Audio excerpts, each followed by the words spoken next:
श्री राम की शपथ। हमें ये जानना चाहिए कि श्री राम की शपथ के क्या मायने होते हैं। एक बार की बात है, गोस्वामी तुलसीदास जी अवध में थे। वे सरयू नदी में स्नान करने आए। जब वे नदी में उतरकर अंदर की ओर जा रहे थे, उसी समय एक महिला भी वहां स्नान करने पहुंची। उसे जल्दी स्नान करना था। उसने तुलसीदास जी को देखकर प्रणाम किया और कहा, बाबा जी, मुझे शीघ्र स्नान करना अनिवार्य है। आप उस ओर मुख कर नदी में खड़े हो जाइए। आपको आपके राम जी की शपथ है, जब तक मैं ना कहूँ आप न पीछे मुड़कर देखेंगे न नदी से बाहर निकलेंगे। गोस्वामी जी ने भी उन महिला को आश्वासन दे नदी में महिला की ओर पीठ घुमाकर खड़े हो गए। कहाँ हैं गोस्वामी जी? कड़ाके की ठंड पड़ रही थी। महिला जल्दी जल्दी नहाकर भागी। जल्दबाजी में वह महिला गोस्वामी जी को पीछे मुड़ने व बाहर निकलने को कहना भूल गई। इस कारण गोस्वामी जी घंटों नदी में ही रह गए। जब इतनी देर हो गई और गोस्वामी जी मंदिर नहीं पहुँचे, तब लोग हर जगह उन्हें ढूंढने लगे। ढूंढते ढूंढते पता चला कि गोस्वामी जी स्नान करने गए थे। तब से अभी तक वापस नहीं आए हैं। उनके साथ के लोग सरयू नदी के किनारे जा पहुंचे। उन्होंने वहां पाया कि गोस्वामी जी नदी में खड़े हैं। उन्होंने गोस्वामी जी से बाहर निकालने का आग्रह किया। तब गोस्वामी जी ने मना करते हुए कहा, मैं बाहर नहीं निकल सकता हूँ।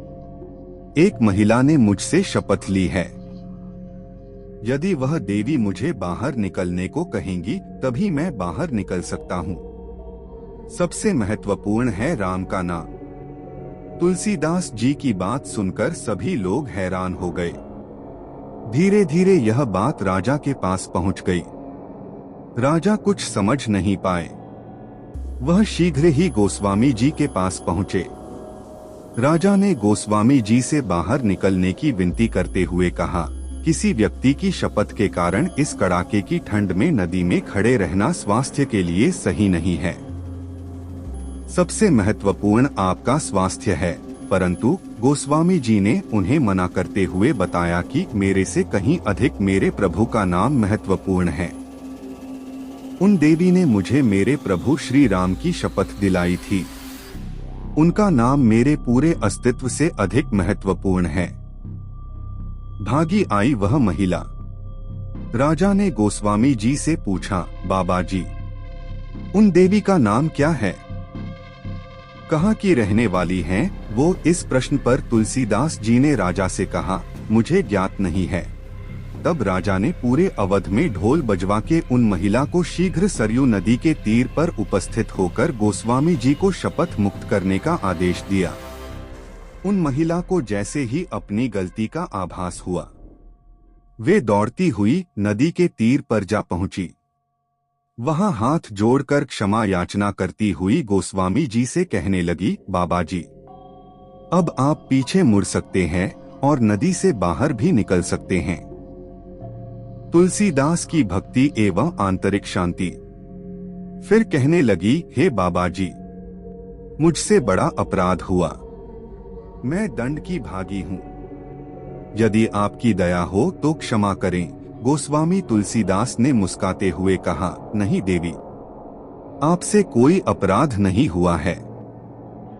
मेरे प्रभु चाहते थे कि मैं यहाँ एकांत में श्री सरयू जी के जल में उनकी भक्ति करूं।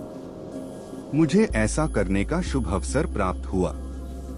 इसके लिए आपको धन्यवाद। ऐसे होते हैं सिद्ध पुरुष। अंतः शांत।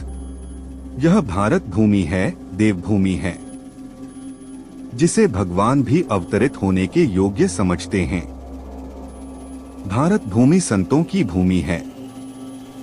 अनंत काल से कितने ही बड़े ऋषि, मुनि, महात्मा, संत जन, साधु यहाँ जन्म लेते आए हैं।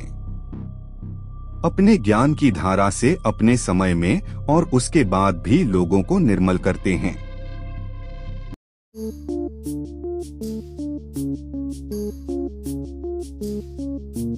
Thank you.